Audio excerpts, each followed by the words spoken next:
I truly believe there is money out there to be obtained for projects. I believe that there is money that, grant programs that you can apply for.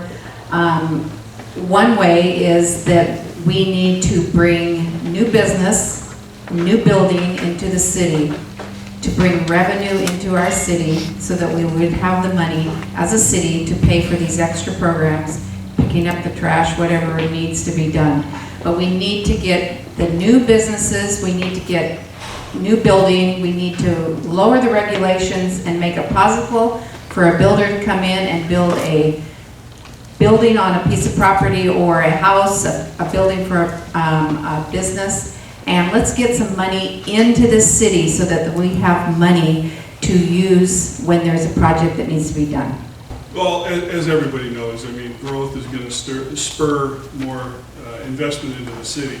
As far as grants, you know, in the 4 years I've been there, the city has went after and successfully obtained over $12 million in grants.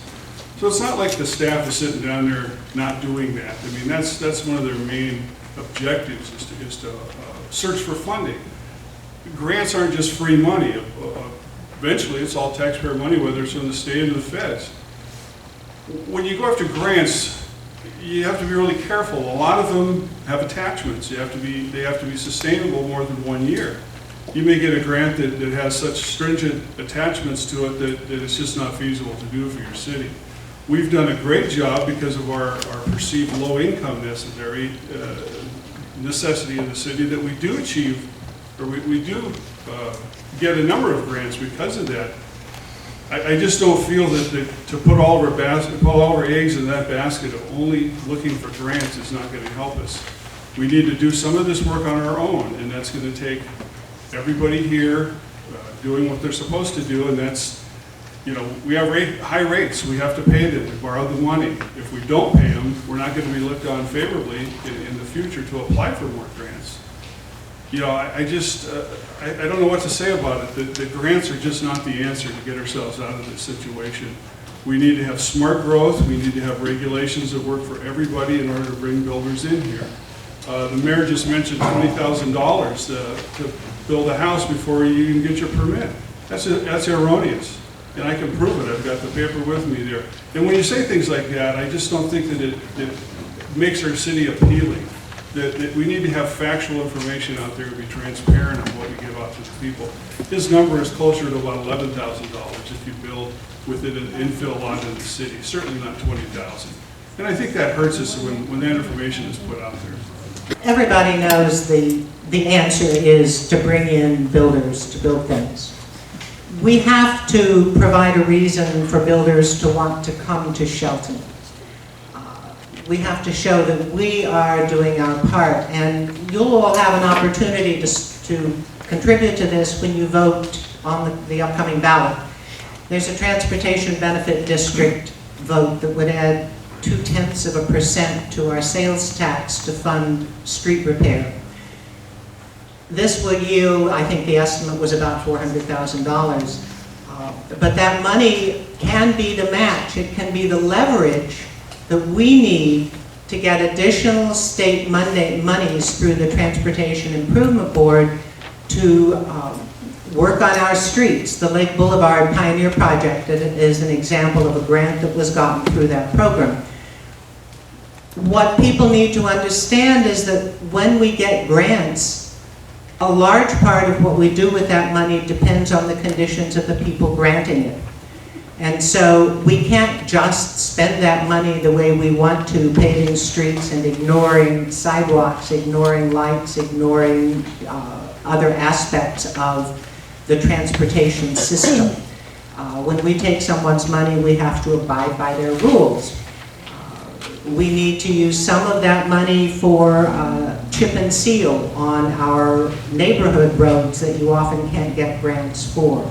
So yes, grants are part of the answer. Our stepping forward to approve the TBD is part of the answer. The trash in the streets, that can be handled by people doing community service work, which is why I have lobbied strongly to make the person who supervises community service people full-time. Right now, someone steals a bottle of liquor from Safeway, it may be a year before they do their community service. We need to improve this. I would like to respond to Commissioner Olsen's comments about my facts and my figures. I get all of my information from the city staff, and that $20,000 was brought up in a meeting probably 3 or 4 months ago. And we can take a look at that figure, but $11,000 is too much. Okay. Let me talk a little bit about grants, okay? You don't put all your eggs in one basket, but I'll tell you what, we've been putting our eggs in the ratepayers basket, and we've been drawing out a lot of money. And I'll tell you what happened in the case of Basin 3.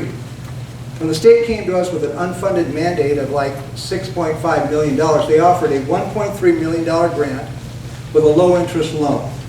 Shelton, like most cities and most politicians, they usually accept this deal and gives you, the ratepayers, the bill. But I could not do this because my loyalty belongs to the ratepayers.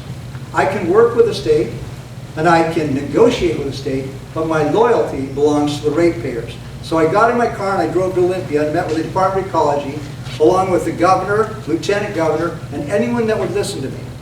I formed a statewide sewer funding coalition with 30 other cities.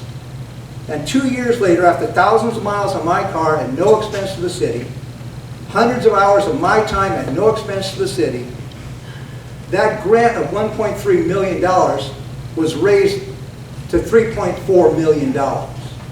Okay? We're halfway there. And if the Department of Ecology will give us 1 more year, I feel confident I can go back and out of the state's capital budget get another $2 million. In conclusion, I am very concerned about our city's debt. Nobody brings that up except me and a few other people. If we approve this next $4.5 million water expansion plan out Johns Prairie Road, we won't be 40 million in debt, 50 million in debt. We will be approximately 60 million in debt. And I stand by that figure because that was given to me by Kathy Byerly, our financial director. And that's where I get my facts and my numbers from.